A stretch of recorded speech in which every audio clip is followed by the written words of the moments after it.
Learn about Gemara. We are in Daf Lamed Daled Amud Beis, the top of the page. Today's Gemara is Daf Lamed Daled, but we reach the top of the page. It's a new Indian. In today's Gemara, we actually learned two important halachas. Just interesting how the Gemara works. Taisa says, "Krisas anim b'makam echad v'ashem makam acher." That the Gemara here we learn things negate to other Gemaras that we think that have nothing to do with Masechet Nedarim, but negate to other sugyas. For example, the first Gemara we learn right now, Amar Rava. Okay, this is a din in the Nedarim. Rava says, "Haisal lefanav kikish or hefker." If somebody has in front of them a loaf of hefker, lying down on the ground, there's a loaf of hefker. The Amari says, "Kikit zu hektish." This loaf of bread should be hektish.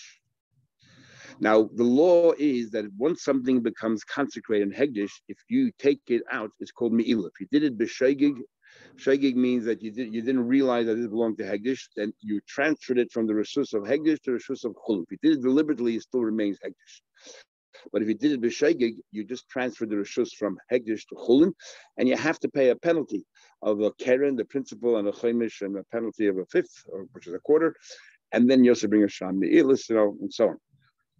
So what happened here was there's a loaf of bread of hefker. He said this bread should be hektish, and then nakla la'oichel. He took it to eat. According to Moshe Shem, he did not eat it. It's just the act of taking it. And mal, you obviously moil because the bread is hektish, and you moil lefi kula, according to the value of the loaf of bread, because you took the entire loaf of bread, and therefore, according to the value of whatever the loaf of bread is worth, that's what you stole from hektish, and you have to pay the keren, the chemish, all the laws. But if your intention was your intention was to inherit it to your children, so you didn't want to be koined for yourself, you didn't want to koin your children, is mo'al if you are only mo'al according to the benefit that you have that the children know you want to give them a Yerusha. So what's going on here? First of all, why are we talking about a kikish of hefker? Why aren't we just talking? Okay, before we get to why that, how did it become hektish? You didn't pick it up yet. It's lying there on the ground. And it's a kishul hef, because you picked it up, then it's already in your reshus. It says in your here, it's lying there, fun of kishul hefker, and you said kishul hegdish. And the moment you pick it up, you're already a moil. That means it was hegdish before you picked it up. So how does that work? So most of the Shainim learn it was in your Daled Amas. And because it's your Daled Amas, therefore you're able to make it hefker. However, the Rosh brings in the Rambam Mitz, and Taisus brings there an important yesod. They say, and this gives us unbelievable understanding of kinyanim, which you would think, why are we learning about kinyanim in Masechet Nedarim of Lamed Daled? We should learn kinyanim in the Gemara of Babetzia, or all the places, wherever we learn about kinyanim. Why are we learning about here? Kedushin. Taisus says here, and the Rambam Mitz. Actually, I'll call the Taisus inside because it's a very important Taisus. Taisus says here, if I can remember where it is. Taisus says,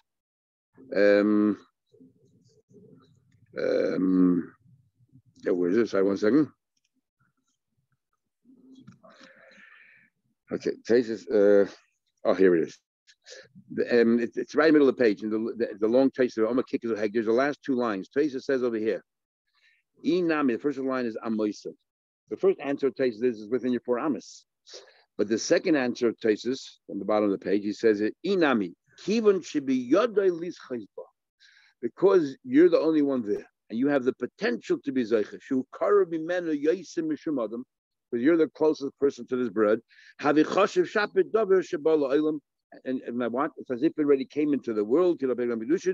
Kol should be Yodai Lav Kimachusam Maisadam. That since you can be kind, it's yours already. What kind of kinyan is that? What is that all about? We need a special Gemara and we'll have about Mitzvah Yud and so on and so forth. Comes along Taisus, makes a chiddush, and the Rosh brings the name of Mitzvah. But the fact that you are closest to it, therefore, the chiddush, the hegish is chal, it's yours. So there's a long tzos on this and others, but basically, the question is, what is kinyanim? Is kinyanim that I make it mine and therefore nobody else can have it, or the kinyanim is that nobody else can have it, therefore it becomes mine? If the idea of a kinyan is that I have to do a pu'ula to make it mine, and as a result of that, nobody else can have it, if that's what a kinyan is all about, then you have to either meshicha, lift, schlep it, or pick it up, or it has to be my arba amas, which is like a chatzar, something. But the fact that I'm close to it, so therefore what? But if you learn the whole idea of a kinyan is that nobody else can have it, only me, So the fact that I am closest to it, and therefore I'm the one who's most accessible to it, and I can stop anyone else from getting it because I can get it first, then that's the kinyan. And automatically it becomes mine. Because no one else can get to it, it becomes mine. A lot of nafkamis in Allah. It gives you an understanding in what kinyanim are. Okay, so we won't go to right now, but it's just a very interesting eye opener. Another interesting machlekes here is, according to Taisus, why are we, and the others, why are we talking about a kikar shel hefker? Talk about a normal piece of bread in your house. You have a loaf of bread sitting in your pantry, and you say that this loaf of bread should be hegdish. And the difference is if I took it for myself, or if I'm doing it from Yerusha.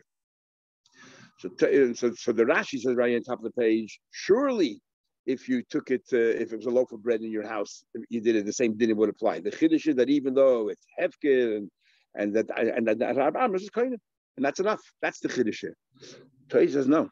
If it would have been a loaf of bread in your house, this din wouldn't apply. And why not? Based on the Gemara Chagiga that says that if a gabbai took a beam, if somebody gave him beams of wood to donate to the Beis Hamikdash, so now the gabbai is storing it, and then the gabbai takes in his hand to do something with it, but he didn't do anything yet with it, just to do, he wasn't moil. Why not? Because he was in his house in the first place, and still in his house, nothing changed. When is a meila if you go and take it from one place to another? Over here, if this bread would have been in his house, and he made it hegdish, then he took it, but he didn't eat it yet. If you eat it, something else, but he didn't eat it yet. Says Taisus, and based on the Gemara there, and there's no milia because nothing physically changed. However, because it was hefker and you made it hegdish, there was never Yerushus. It came as soon as your relationship started with it. It was hegdish, and then when you picked it up, you just transferred the rishus from hegdish to yourself. That's why this din is limited only to hefker. But if you have a mind for your children, to yash your children, Taisus learns, if you're other Rishonim, the word is you don't want to be incarnated right now. Why only male if you teva sana? Because I don't want it for myself. My children are not yashing me yet because the person hasn't died yet. So therefore, it's for the future. So you can't say I'm moil on the whole bread. I didn't steal it yet. What are you moil on? I have a certain pleasure that my kids know that I'm thinking about them all the time. Or as the Rosh has an interesting word, he says that everything people do, they do so for the kids.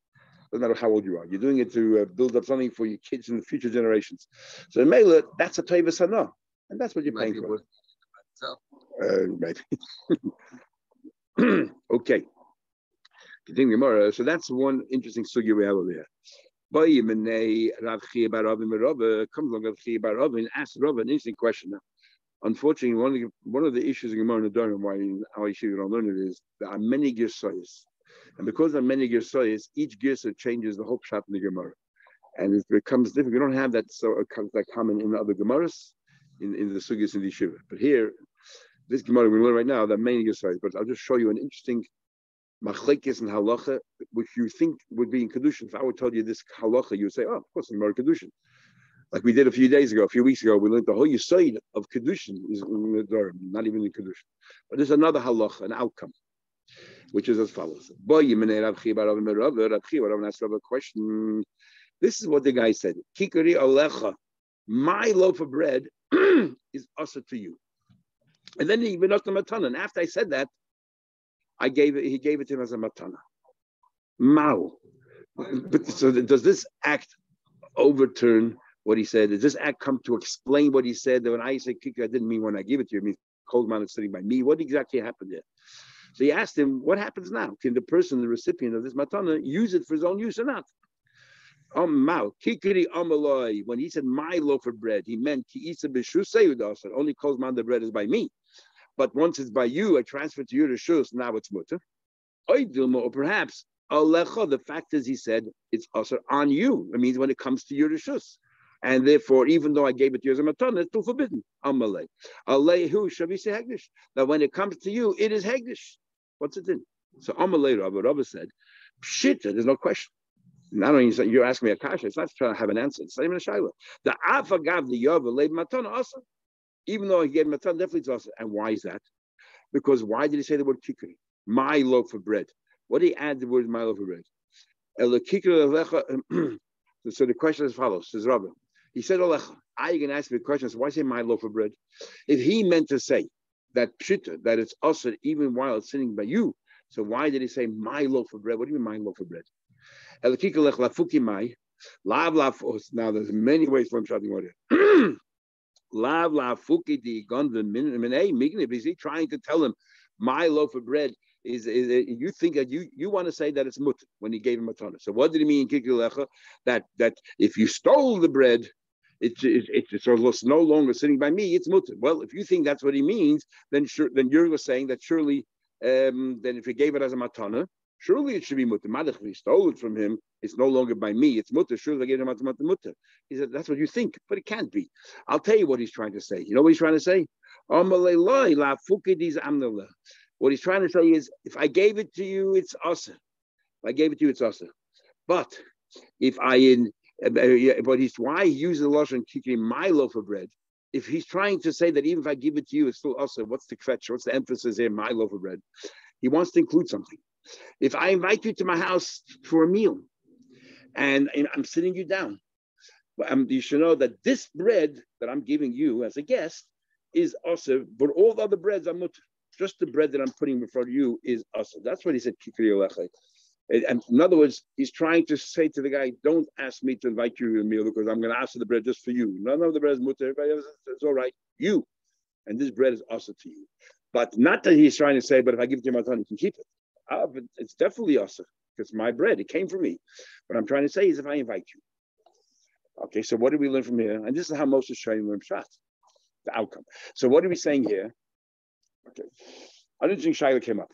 What happens if I invite you as a guest to my house, and you're sitting there, and there's another guest there, or not a guest? A woman walks inside, a single. You find out she's single. You took the steak that you had, the delicious steak on your plate, you give it to her, and you say, "The steak is there. Is she mekudesh or not?" Ramos says 100% she is. She's mekudesh, and the Taz and the Hagos of Taz even more. Argue the Nama Kudish or something better than what's going on? What's going on? But Amos says that if you take that steak on your plate and you gave it to her, it's Mekudish. Why? Because it's yours. Otherwise, how can you Mekudish or somebody else's Yaganif? Unless it's you, she's in the Shus. She's not Mekudish. Yeah, the Amos said, Klon Mekudish. What's the Amos telling us clearly? That if you, that the food sitting on your plate is yours. And the Taz, and the Magi and the Taz disagree, and they say the Feder's the food on your plate is not yours. What's the base of this machlekes? So they argue it. So all the Farshim they all talk about that. It's talking about Maluyin, the Gemara in Chulin about you're not supposed to give to the kid. The Gemara we'll learn Chulin that if you're sitting in somebody's house, you're not allowed to, and there's extra food, you're not allowed to give it to the person's Balbas's son. Because the mice that happened because there was no food, and the owner gave all the food to the guests, and then one kid got, and then started a whole fight, and it was a disaster. It was a terrible tragedy. So a special mice. So they all base it on the mice, whether, and they argue, is that mice only that? So some say, the son of the balabais, you're not allowed to give the food to, you're allowed to give it to a friend, a woman there. I mean, of course not. That's the Taz, and the Magia Taz. She Magia Taz more than Taz. And others say no, but that's talking about because of Maisa Shahaya, the Mabit is a long Madit. That's a Maisa Shahaya, but in no case, yes, you can give it to. That's a tragedy. But otherwise, you can give it, and that's what the Ramos says. But really, the whole base of Machlekes is right here, because what I just told you clearly, the Gemara says that this bread is also to you, even though I gave it to you, because it's mine, even while sitting your plate. But look at Rashi here on the bottom of the page. He learns the Gemara differently. He learns that no, that it's that if you give it to matana, maybe it's mutar, it's also. But what he says, kikari olech is the follows. La fuki di yazamne. Listen to Rashi, the last Rashi on the page. Now we know Rashi is not this in Farish. La fuki di yazamne alei. If you invited him, lemeichel mahu kikar, to eat from this bread. Mikara. First he said, come. I'm inviting you as a guest, and place is set out. And then the Hadar Amalei, after he invited him, he said to him, Kikari alecha, my bread is also to you. The Hassam over there, Kivan Dazamne, once I invited you as a guest, the food became yours. Interesting, he adds a little clause.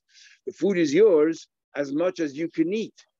The Balbus no longer has the right to aser on him. The lav kula denaisno the gam the mazum, and they're both sharing now the bread. The part that I could eat is mine. The part that I can't eat too much for me is yours. What does Rashi clearly say? That when you have a guest, it is yours. Now, it's enough. The Shlomo Kluger wants to actually say that when you gave the steak to the girl, the pence, so he wants to, based on this Rashi, I think based on Rashi, he wants to say, he doesn't actually base on Rashi, but he just says, he wants to say is that if he put a steak on a plate and you decided to eat only half the steak, and then the other half you're giving it to the woman, so you ate less than what you could eat, really you could eat more, then it's taka yours. But if you ate when you're full, you can't just eat anymore. Then the rest of the food in the plate is not yours, and therefore you cannot be mekadosh. So that's in Simcha Chav Ches and Evanes. Nafmin Aloch and Hilchos Chaim is you invite guests by the Seder by night, and this is the Sfas Emes talks about the matzah. Do you have to make a kinyan for the matzah each of your guests or not? It's mamash halach l'maaseh. According to the Ramah, no, because the matzah as you gave it to the guest is theirs automatically. According to these other Rishonim and the Taz and everybody else, you have to make sure they pick up the matzah and have in mind to be kohen it. Otherwise, they're eating your matzah. And the Torah says matzah chem, and we look in Sukkah, that matzah has to be yours. And where all come from? The daughter from Amdalabetz. That's how the beauty of learning. Okay, let's continue. I'm on top of the page. I'll ask you a question. I'll ask a question of Rabbah. So you, Rabbah, say, once you gave it to the other person, it's still us, even though I said kikari while it's my bread. But since I said alecha yours, therefore it stays us as hegdish. Amalai said to him, a guy said to him, lend me your bull. Amalai, he said to him, koinim para. Koinim means it's a neder. Koinim the lush of a neder. He said that this bread should be also like a korban. Koinim means like a korban. Should be also like a korban. Sha'ani konulach. If I own this, if this is the only one that if this is the only animal that I have no other animals. I want it to be. If I do have other animals, this should be also to you, and because this is the only animal that I have, and I'm not giving it to you. Or nechasila, not just this animal, but nechasila. All my nechasila are also to you. If I have any more besides this animal, and I don't want to give you this animal, it's the only one I have. Im yeshli, part of have another bull. Elazu, apart from this. Or another case, same idea, why we have to have two cases in the Torah. Shaleni kadumcha, let me your hammer, amalek, or your axe, amalekainim, kadum, sheyeshli, shadikonui. This is what if I have any other ones, if I have any other ones, this should be also to you. And because this is the only one I have, I'm not giving it to you. And if I have any other, all my nechasas should be also if I have anything besides this axe. The nimtza sheyeshli, turned out to be he did have. It turned out he did have. So bechayav, as long as the guy is alive, also as long as the guy is alive, this person on the receiving end of that net, if he turned out he had more axes, he had more animals. So now the nechasas are him, or this animal is him, as long as he's alive. Mace, or if he died.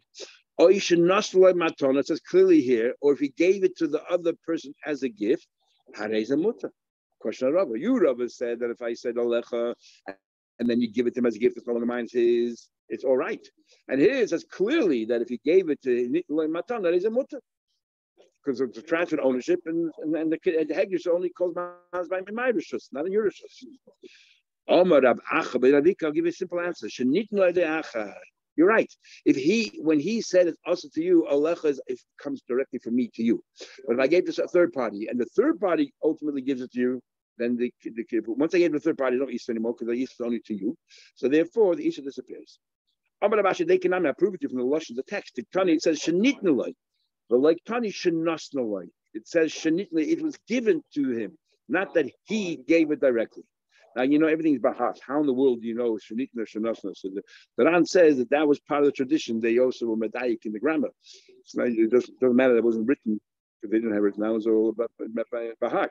But the grammar was very important. So when they chazed it, they said shenitna with a yud, not shenasna without a yud. Even if you still own it, it was given by in other words, when I made this neder, this should be also to you, is if I'm giving it to you directly to you. But it's not us to anybody else. So if I gave it to somebody else, the Hegdish ended. Because that's somebody else. And now they own it. So third party. So and then and then the third party it doesn't come back when it goes to you. Boy, you mean Rav Nachman, that's a question. Now that we're using throughout the Nedarim from the beginning of the Masechta, we're using the word kainim. And kainim means the way you make a neder is. Everyone agrees if you make a neder through hatfasa, which means that this meat should be also to me just like a carbon. And since a carbon is a regular animal that I have a koyach to make a kodesh, so I'm transferring that koyach to this piece of meat. That's called hatfasa. And then there's another neder. I just say this means also to me, but there's a machlekes if that's called a neder mahatayra really, or is that just a yad, an incomplete sentence? Because the real neder mahatayra is only hatfasa. How do you have the koyach to make a piece of bread? Also, I take the koyach that Teda gave me to transfer an animal, and I transfer it to this. So, if I use the word kainim means it should be like a carbon asa. But by a carbon, the din is once you make a carbon, there's me'ilah. If I use it for myself, we had before, you're stealing it. You got to pay a ked and a chemish. So what about if I make this bread? I use the word kainim for a piece of meat. This meat should be like a carbon. So how far do we take it? Is it mamish like a carbon? So if I actually eat it, not only I did an aveda for like yachal devarim, mitzvah sechatishmar, I also did an aveda because of milah, and I have to pay and maybe a carbon and everything. How far do we go? Yesh mi'ilah b'kumas oilai. What's exactly the chakir? Chakir is as follows. On the one hand, I'm saying it's like hegdish. On the other hand, when is hegdish? When I make something hegdish, it's also l'kuli alma. Like by kedushin, also l'kuli alma hegdish. Here, the only one is also to is me. No, even if I make it like hegdish, everybody else can eat this meat. Just I asked it for myself. Does that have then the status really? Is it just assimilate hegdish, or has the status of hegdish? That's the question. Amalei, he said to him, Tinesua, we learned Makim Shenotlin Oles Cha. We learned Makim Shenotlin Oles Cha. It says in our Mishnah we had before where let's say Reuven and Shimon. Reuven is the Madir. Reuven's the one to make the vow, and Shimon is the Mudir. And Reuven said that I don't want you to have any benefit from me. Shimon said I don't have any benefit from Reuven, and so on. If Reuven, we said, is permitted to return lost object to Shimon because Shimon is not having any benefit from me. It's a mitzvah. I'm giving him a shavas aveda. But if the minig was to pay somebody for their time, now Reuven says he's a rich guy, so I don't need the money. Or if Reuven, they ask it on each other, so Reuven cannot take the money. So then what happens? Reuven's giving it back to Shimon, but Shimon cannot have any honor from Reuven. So what happens with that money? Stay in limbo. So normally in Shas, whenever we have a situation where nobody can benefit from the money, we have an expression: you should take it to Yam Hamelech. Machlekes Rishonim means literally, or it means whatever. Throw it out. Here it says, give it to Hegdish. Why does it say such a strange expression? Give it to Hegdish. So the Gemara, Mokim Shenoitn L'Schad in a place of L'Schad is typical on Hegdish. The money, what do you do with it? You give it to Hegdish.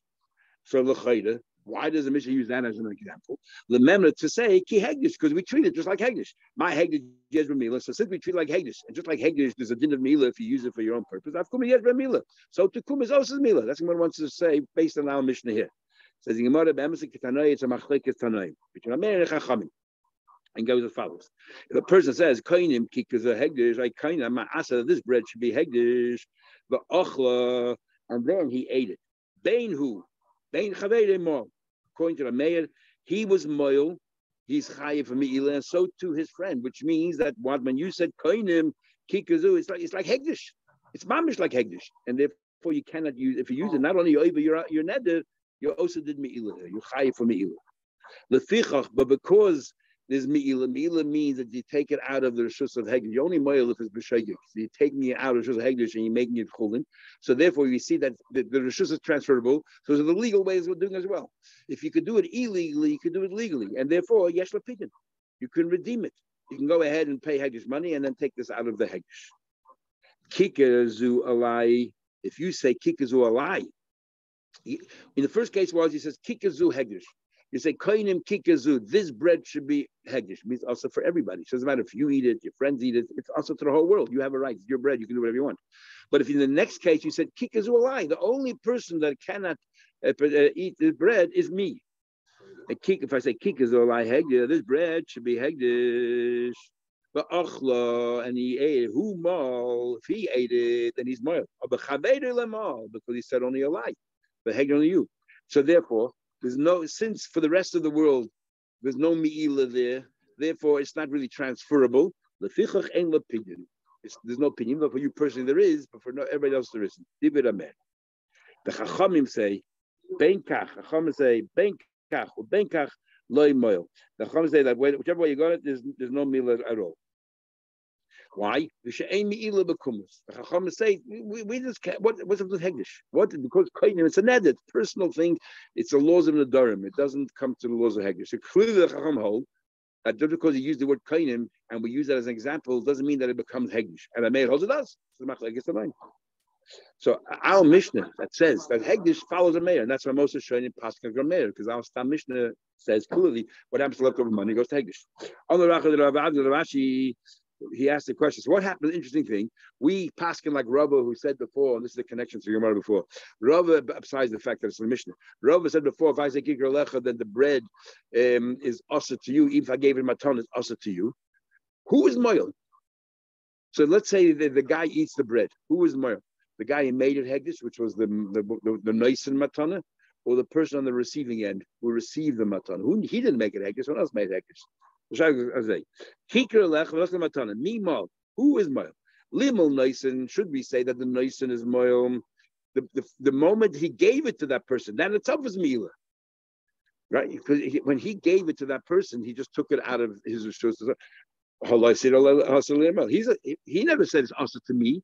He said it's hegdish to you. So when he gave it to the Mekabel, he did nothing wrong, right? He didn't know about it, but the Mekabel received it. So the actual act of Kabbalah, the transfer of rishus. So why isn't the Mekabel moil? Gemara says, "Lima Mekabel, let the Mekabel be moil." He said, if I would have known that there's an Isser involved there, I never wanted to. Why would I want to have a Makabal Isser? I only have a Makabal Heter. So therefore, he said, I don't want it. So who's Moil?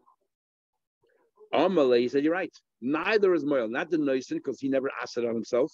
He asked it on you. So when he gave it to you, and not in Makabal, because you didn't know there's a difference between a Shagi, the whole thing in the middle of Shagi, but this isn't a Shagi, this is like a toss. A Shagi is you didn't know that this is a Hegdish money. Here, even if you would have known, you wouldn't have realized that just accepting it is you're giving him a ton, and just accepting it is considered. So this is more like a toss than a Shagi, as the Shainim explained. And therefore, there's no meal at all. But when the Kishiyotzi, if he spends it, that's something else already. That's like any other shaygi. You didn't realize it's hegdish money and you spent it. Anybody who spends money of chulin, of hegdish, thinking that it's chulin, moil avzeh moil. There's a fascinating machlek in the Rambam, and we'll talk about more in the page. Machlek in the Rambam and the Rav and others showing him.